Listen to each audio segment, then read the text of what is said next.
오늘 본문은 오순절의 성령 강림으로 인하여 성령 충만한 베드로가 사도 구약의 요엘 선지자의 예언과 시편을 인용하여서 설교하는 장면입니다. 오늘 인용된 말씀 중에 하나님이 말씀하시기를 말세 내가 내 영을 모든 육체에 부어주리니 이 말씀이 나오는데 이 말씀이 상당히 중요합니다. 오늘 이 말씀을 중점적으로 해서 성령 강림에 대한 이 약속으로 구약 시대는 특정한 사명을 위해서 일정한 사람들에게만 성령이 간헐적으로 임했으나 신약 시대는 하나님을 믿는 사람이라면 누구에게나 이 하나님의 선물로 성령이 임하실 것을 선포하신 말씀입니다. 베드로의 설교에는 분명히 종말론적인 메시지가 들어 있습니다. 말세에 내가 내 영을 모든 육체에게 부어주리니. 여기에서 말세라고 표기가 되어 있는데 구약에서 말하는 말세는 보통 일반적으로 하나님이 악을 심판하고 그의 백성을 구속하는 시기를 보통 의미합니다. 그것이 신약에 들어와서는 예수님의 초림과 더불어서 시작된 시기를 말합니다.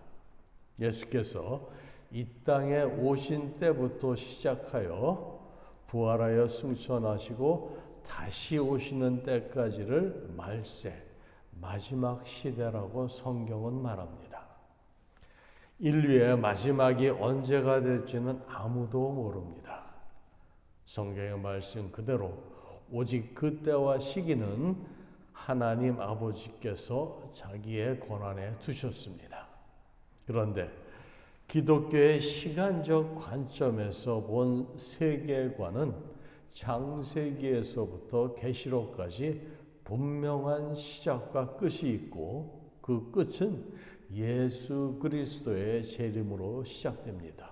그때는 하나님의 최후의 심판이 임하여 모두가 재판관 대신 하나님의 심판대 앞에 서게 될 것입니다. 그래서 기독교 신앙의 중심에는 이러한 종말론적인 신앙이 존재하고 있습니다. 인류 역사의 모든 것이 최종적으로 종결되고 거기에 하나님의 심판이 임하여 종국에는 새 하늘과 새 땅이 도래할 것이라는 믿음입니다. 우리 믿는 성도가 이 종말론적인 신앙으로 무장되어서 준비하지 않는다면 그 신앙은 길을 잃어버리고 말 것입니다. 그리스도인들은 이 세상의 것들에 가치와 목표를 두고 사는 인생들이 아니라 마지막 날에 다가올 새로운 세계, 천국에 대한 기대와 소망을 가지고 살아가는 사람들입니다.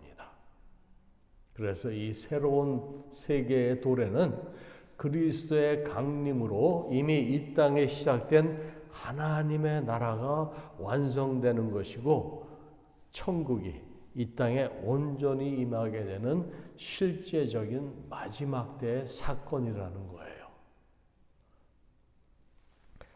베들레헴의 메시아가 오심은 위로부터 어두움과 사망의 그늘에 앉은 사람들에게 비치는 빛으로 그리고 돋아오르는 그 해의 출현이었습니다. 악하고 음란한 세대, 이 타락한 세상은 현재 영적으로 어두운 밤입니다. 그러나 영원한 낮의 빛이 되시고 새벽별이신 예수 그리스도를 자신의 삶에 영접한 우리 성도들의 마음에는 이미 이 빛이 비치고 있으므로 더 이상 밤이 아닌 것입니다. 공중권세 잡은 사탄 마귀의 목적은 이 그리스도의 영광의 빛이 믿지 않는 이들의 마음에 비치지 못하도록 방해하는 것입니다. 그러나 이미 세상 창조 때 어두운 데서 빛을 비추신 그 창조주 하나님께서 그분의 주권적인 능력으로 우리를 그리스도 안에서 새로운 피조물이라고 칭하시며 또한 재창조 시에도 예수 그리스도의 얼굴에 있는 하나님의 영광을 아는 빛을 우리 마음에 비추셨습니다. 빛으로 오신 예수 그리스도께서 그의 영광을 우리 심령 가운데 성령의 역사로 비춰주셨기 때문에 우리가 그리스도를 인식하고 recognize하고 우리 주님으로 인정하고 받아들이는 거예요. 그래서 우리를 빛의 자녀들이라고 말하는 것입니다. 그러므로 우리 자신들의 마음에 이 천상의 은혜의 빛을 받은 사람은 곧 의롭다 하심을 받은 그리스도인들입니다. 그러하기에 그리스도인은 의인으로 이 의인의 길은 돋는 햇빛 같아서 점점 빛나서 원만한 광명에 이른다는 것을 하나님께서 우리로 알게 하셨습니다. 이러한 우리 그리스도인들에게 지금은 아득히 빛나는 새벽별이 장차 그 빛이 찬란하게 될 것이며 이는 다름 아닌 아들과 그의 영광의 충만함이 가까운 미래에 온 땅을 덮을 것임을 성경은 예시하고 있습니다. 그래서 모든 것이 결국 하나님의 심판으로 판단을 받을 것임을 믿는 신앙인들과 그것을 전혀 생각하지 않고 신앙생활을 하는 것은 하늘과 땅 차이가 나는 것처럼 다릅니다. 오늘 우리는 이러한 종말 의식을 가지고 살아가는 그리스도인들이 되어야 합니다. 그럼 종말 의식을 가진 신앙생활이라는 것이 어떤 모습일까요? 오늘은 여러분들과 계시록에 등장하는 7교회 중에 하나인 사대교회의 예를 들어 말씀을 전하고자 합니다. 우선 그리스도인들은 영적으로 깨어 있어야 합니다. 주께서는 그날이 도적같이 임한다고 말씀하셨습니다. 주의 날이 밤에 도둑같이 이룰 줄을 너희 자신이 자세히 알기 때문이라. 그들이 평안하다 안전하다 할 그때 임신한 여자에게 해상의 고통이 이름과 같이 멸망이 갑자기 그들에게 이르리니 결코 피하지 못하리라 성경은 기록하고 있습니다. 여기서 도둑같이란 말은 조용히 소리 없이 왔다는 뜻을 가지고 있습니다. 그래서 계시록 3장 3절 말씀해 보시면 이는 소아시아의 7교회 중에 하나인 사대교회에 주신 말씀으로 잘 들어보세요. 만일 이를 깨지 아니하면 내가 도적같이 이르르니 어느 시에 내게 임하는지 내가 알지 못하리라. 주님이 경고의 말씀을 하십니다. 소아시아의 7교회는 현 세대의 교회들을 대표합니다. 그 교회들마다 특징이 있었어요. 잘하는 것은 잘하는 사역은 잘하는 사역대로, 또 책망하는 것들은 또 책망하는 것대로. 사대교회의 교인들은 세상에 살면서 그들에게 그리스도께서 오늘의 말씀처럼 회개하라고 권면했음에도 불구하고 계속적으로 죄 속에 머물러서 생명력을 상실한다면 마치 도적이 밤에 들이닥치는 것과 같이 주께서 예기치 못할 때에 오셔서 반드시 심판하실 것이라는 말씀입니다. 역사적으로 사대교회의 기원은 분명하지 않으나 사학자들의 말에 의하면 아프리카와 아시아 그리고 유럽을 연결하는 가장 대표적인 그 통로인 왕의 대로가 사대 지역을 지나갔습니다. 사대의 리디아 왕국은 과거 신바벨론 왕국이 세계의 패권 국가로 떠오를 때 자웅을 겨뤘지만 결국 후에 메데바사의 고레스 왕에 의해서 멸망했습니다. 그러나 사대는 신약 세대도 번영을 유지해 왔는데 유대 사학자 요세푸스의 기록에 의하면 사대에는 오랜 역사를 자랑하는 유대 공동체와 거대한 유대교 회당이 있었다고 합니다. 사대교회는 초대교회 중에 아시아에서 가장 큰 예배당을 갖춘 대형 교회였고 사도 바울이 개척하고 사도 요한이 양육한 교회였습니다. 그런데 다른 초대교회들과는 달리 유대인들과 큰 충돌이 없었다고 합니다. 그래서 로마인 헬라인들도 사대의 기독교인들을 핍박하지 않았다고 합니다. 그 덕분에 사대교회는 육신적인 평화를 누렸지만 영적으로는 세상과 전투하는 교회로서의 생명력을 잃어버리고 있었습니다. 이는 물질적 풍요로 말미암아 그것이 내적인 피폐로 발생하게 되고 안일과 부도덕의 모습이 교회까지 침투하는 계기가 되었습니다.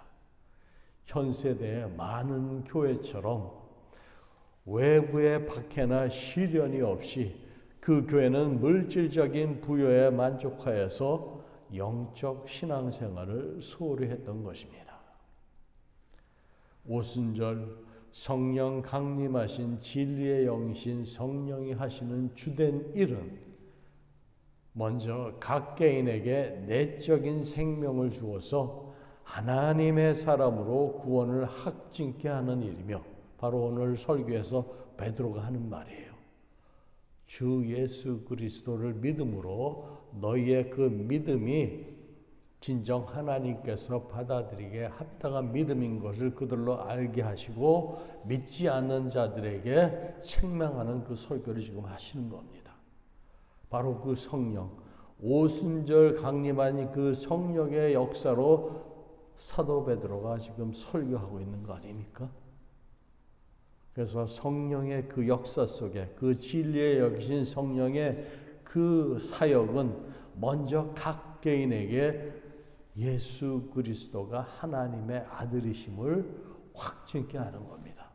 그리고 그러한 사람들이 모이는 주님의 몸된 교회를 하나 되게 하시고 그 교회를 이끌어 가십니다.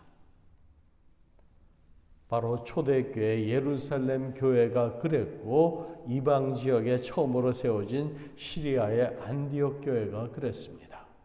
그런데 주께서 사대교회에 말씀하시기를 오늘 말씀에는 그것이 없지만 계시록 3장 말씀에 보면은 내가 내 행위를 아노니 내가 살았다는 이름은 가졌으나 죽은 자로다라고 선언하신 것입니다.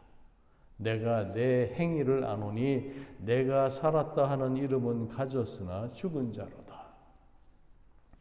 이는 살았다라는 이름은 가졌지만 실제로는 죽었다는 그러한 선언을 받은 사대교회의 영적 상태를 말씀하시는 것입니다. 교회는 생명력이 있는 유기적인 공동체입니다. 그런데 생명력이 없으면 아무 사역도 하지 못합니다. 잠자는 상태가 되는 것이기 때문입니다. 예전에 선배 목사님이 제게 이런 말씀을 하신 것이 제가 생각이 납니다. 미국 교회는 지금 많은 메인 디노미네이션 처치들이 메조리티가 자꾸 노령화 현상이 일어나고 교회를 닫는 그런 현상이 일어나고 있습니다. 그래서 그분 말씀이 미국 교회는 현상 유지만 하면 된다고 하시면서 지금 있는 사람들만 잘 케어하면 된다 이런 말씀을 하셨어요. 물론 저를 위해서 한 충고지만 여러분들은 어떻게 생각하십니까? 우리 미국의 지금 이민교회들도 그런 상황에 접어들고 있습니다.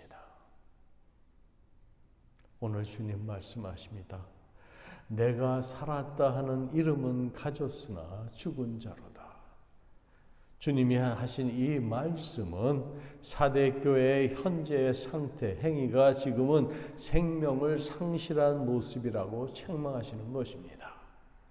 실제로 그 당시 사대교회는 7교회 중 이단의 특별한 위협이나 외부의 핍박이 가장 적은 지역임에도 불구하고 이교적 문화나 주변 환경과 타협함으로써 그들이 우상을 숭배하고 그 생명력을 잃어버렸습니다. 이 사대교회가 생명력을 상실한 사실을 단적으로 묘사한 말이 바로 죽었다라는 그 표현은 영적으로 잠자는 상태를 말하는 것입니다.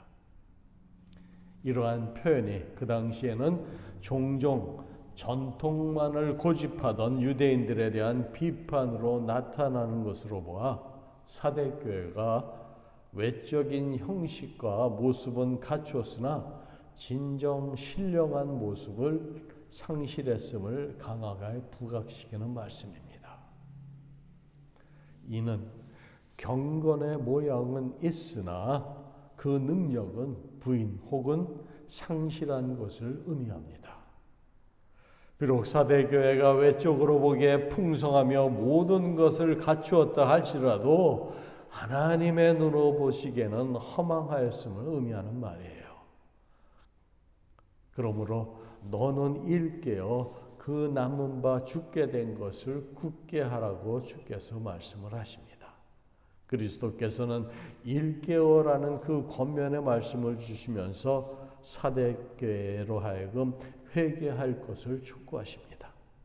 동시에 사대교회가 비록 죽음 직전에 있으나 완전한 생명력을 상실한 것이 아님을 말씀하고 있습니다.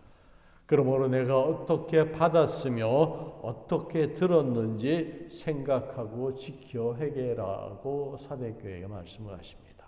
이 말은 너희가 하나님의 말씀, 즉 복음을 진리의 영이신 성령으로 인하여 너희가 받고 믿었으니 이제 너희 자신을 돌아보아 회개하여 즉각적으로 죄에서 돌이킬 것을 시사하는 말입니다.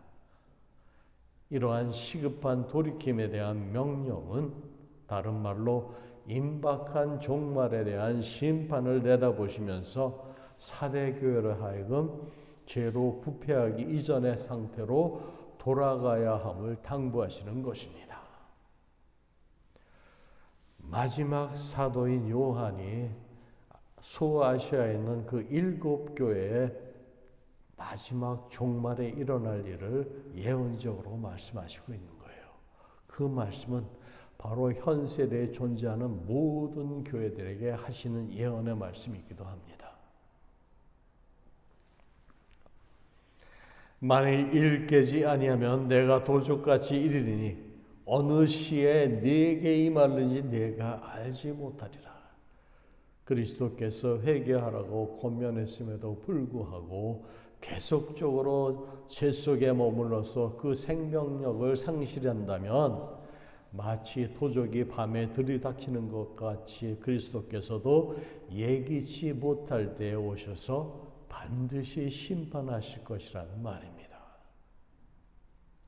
또한 주께서 자신의 권고를 받아들여 회개한다면 언제든지 죽은 사대교회를 다시 살릴 수 있으며 신앙을 잃어버리지 않은 소수의 사대교회를 지키고 계심을 성경은 말하고 있습니다. 머저리티의 교인들은 잠을 자고 있는데 그나마 소수의 남은 자들은 영적으로 깨어서 그 기회를 유지하면서 하나님의 뜻대로 살고 신앙생활을 하고 있었다라는 겁니다. 우리 그리스도인들은 그날이 언제 어떻게 올지 모르니 긴박성을 가지고 살아야 합니다. 영적 민감성과 긴장감을 가지고 신앙생활을 해야 합니다. 이는 다른 표현으로 늘 준비된 삶을 살아야 한다는 말입니다. 우리가 언제 어느 곳에서 어떻게 주님을 배울지 모르기 때문에 늘 깨어 있어야 한다는 것입니다. 그래서 믿음의 사람들은 늘 영적으로 깨어 있어 죄 많은 세상에 대해 우리가 회개해야 하며 언제든지 주님을 맞을 준비를 하며 살아야 합니다. 그러기 위해서는 영적 분별력이 필요합니다. 혼란을 주고 영적으로 어지럽게 하는 이 세대를 살아가면서 우리 그리스도인들은 때를 분별하는 영적인 눈을 가져야 합니다. 영적으로 깨어있는 사람들은 때를 분별할 수 있습니다. 오늘날 많은 영적인 사람들은 이 시대를 가리켜서 그날이 가까워왔다고 말합니다. 그 옛날 사도 바울이 그랬듯이 그러한 사람은 언제나 성령의 인도하심 따라 신앙이 참되고 세상과 타협하지 않는 그리스도인으로서 죽음을 두려워하지 않고 하나님의 은혜 가운데 살아가는 사람들입니다. 하나님께서 말세에 약속하신 것은 내 영을 모든 육체에게 부어주리니 바로 이 말씀입니다. 부어진다는 그 표현은 충만함을 의미합니다. 바닥에 찰랑찰랑 차는 것이 아니라 넘쳐 흐르는 이미지를 우리에게 상기시켜 줍니다. 하나님의 영을 부어준다는 것은 곧 성령에 우리가 사로잡히는 상태가 되는 것입니다. 강권적으로 주장하시는 성령의 역사에 우리가 끌려가는 것을 말합니다. 성경에서 볼 수 있듯이 마지막 시대에는 마귀도 그 시기를 알게 날뛰고 세상이 점점 더 악해지며 사랑이 식어가고 많은 사람들이 하나님을 등지고 배교하는 일들이 발생합니다. 세상이 변하고 타협해야 하는 일들이 생길 때 그 예로 666의 그 문자를, 그 숫자를, 그 짐승의 표를 받게 돼야 할, 말아야 될지 그러한 결단을 내릴 때가 분명히 온다는 겁니다. 애매모호한 신앙을 가진 사람들은 그때 말씀들을 붙들지 못하고 말씀대로 살지 못하고 그 시련을 이기지 못하고 하나님을 떠나게 될 것입니다. 그러므로 주님은 마지막 시대에 그의 백성들에게 하나님의 영을 부어주셔서 강력히 그들로 사로잡힘으로 작정된 구원받은 백성들을 보호하시면서 하나님의 나라를 이루어 가십니다. 그래서 요엘 선지자는 말합니다. 그때 피할 자가 있을 것이며 남은 자 중에 나 여호와의 부름을 받을 자가 있을 것입니다. 하나님의 영을 우리에게 부어주실 때 압도하는 성령의 역사에 사로잡히는 상태는 내가 의미로 무엇을 할 수 있는 상태가 아닙니다. 그 은혜를 저항할 수가 없는 것입니다. 사도 베드로만 보아도 그렇습니다. 새벽 달기 울기 전에 3번 주님을 부인하며 눈치를 보고 겁먹고 도망갔던 사람이었지만 이제는 성령 충만함으로 유대 종교 지도자들을 향해서 너희가 그리스도를 못 박아 죽였다고 당당하게 일침을 가하면서 진리를 증거하며 거침이 없습니다. 성령이 임하시면 겁이 없어지고 눈치도 안 봅니다. 그래서 죽음도 불사할 수 있는 거예요. 또한 성령을 부어주실 때 일어나는 뚜렷한 현상은 성령을 받은 사람들이 꿈을 꾸는 것입니다. 오늘 말씀 보니까 너희 자녀들은 예언할 것이요 너희의 젊은이들은 환상을 보고 너희의 늙은이들은 꿈을 꾸리라. 이 말씀처럼 모든 사람들의 이 꿈은 미래에 일어날 일의 막연한 추측이 아니고 실제로 일어날 일에 대해서 하나님이 보여주시는 것입니다. 우리가 살다 보니 꿈이 생기는 것이 아니고 하나님께서 먼저 그의 자녀들에게 꿈을 주시고 그 꿈이 그 인생을 이끌어 가도록 하시는 것입니다. 아브라함에게도 하나님께서 너의 자손이 하늘의 별처럼 바다의 모래알처럼 번성하게 될 것이라는 약속의 꿈을 주셨습니다. 그것이 지금 현실로 이루어지고 있습니다. 하나님이 약속하신 것을 그가 믿음의 눈으로 바라보았기 때문에 그것이 가능했습니다. 하나님이 주신 꿈은 선명합니다. 한 개인에게 주의 영이 임하시면 그 인생 가운데 하나님 나라를 위한 어떤 꿈을 그 각 개인에게 주십니다. 은혜를 받고 성령이 임하시면 틀림없이 하나님께서 그의 영적인 눈을 들어서 또한 영적인 눈을 열어서 하나님을 바라보게 하시며 또한 세상을 바라보게 하십니다. 대부분의 사대 교인들이 영적으로 죽은 상태였으나 그 가운데 극소수의 예외가 있었는데 그들은 구원받은 자로 사회적인 풍조와 혼합에 물들지 않는 기독교적 성결을 지킨 사람들이었습니다. 당시 사대 교회가 처한 상황은 단순히 도덕적인 타락이나 성적인 범죄와 같은 일부분의 문제가 아니라 생명력을 잃어버리는 내적인 문제였습니다.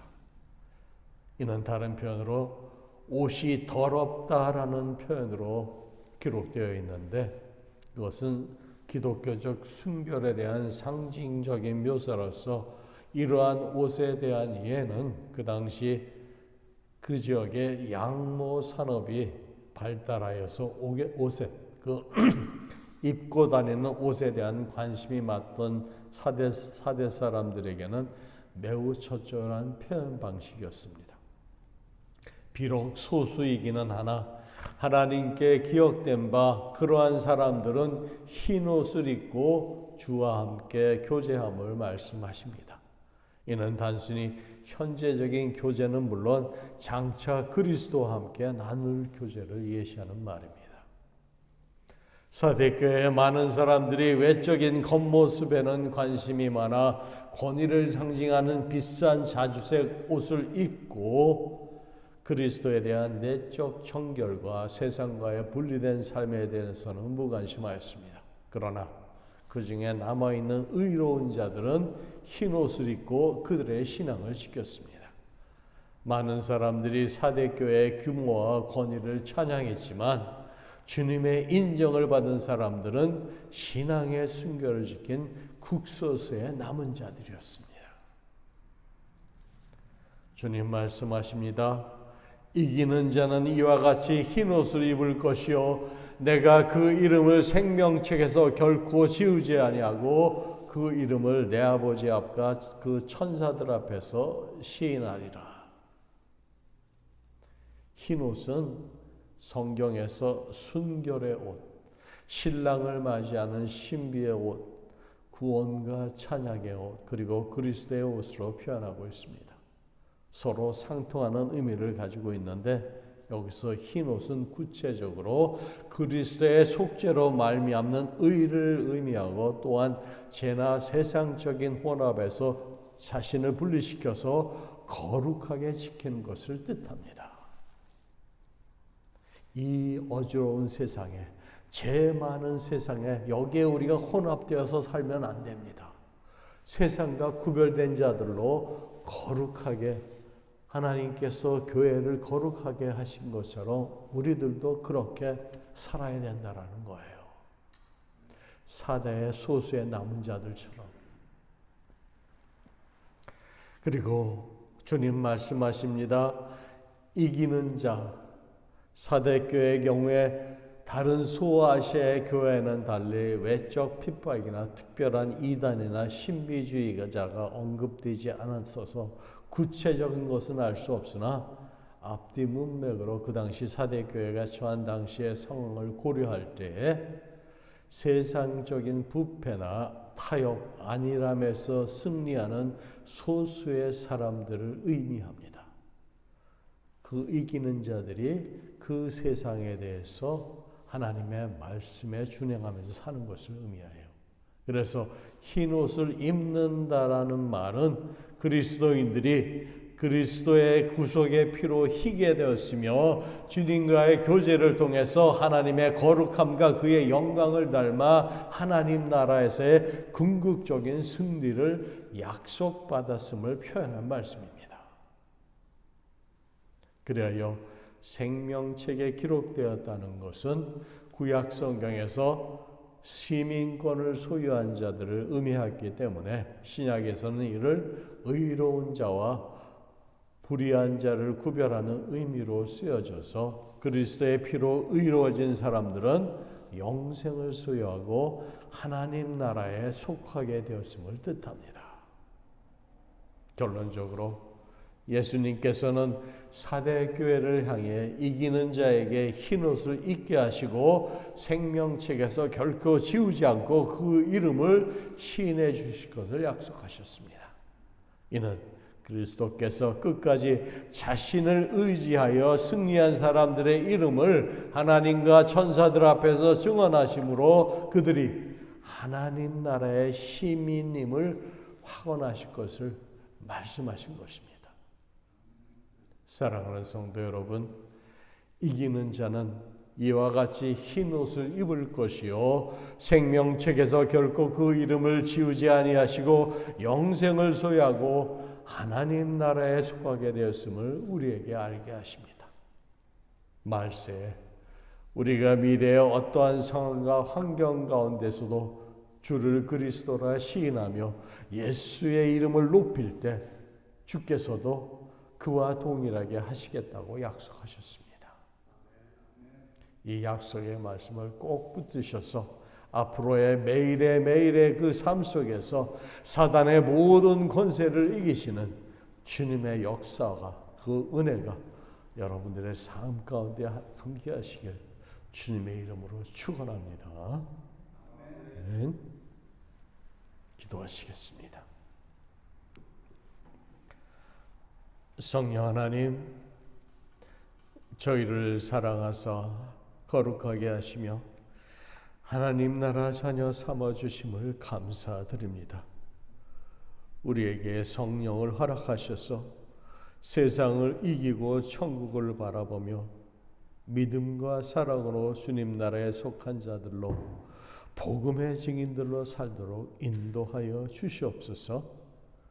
오늘 이 시간 주님 앞에 간절히 간구하옵기는 우리 사랑하신 이혜고 장로님, 이경숙 권사님, 오늘 예배에 참석하지 못했지만 그곳에 주의 성령께서 친히 찾아가셔서 두 분의 마음을 위로하시고 또 성령 하나님께서 모든 일들을 주님의 뜻 가운데 하나하나 성취하며 하나님 나라의 영광을 위하여 이 땅의 삶을 잘 마무리할 수 있도록 주여 은혜를 베풀어 주시옵소서.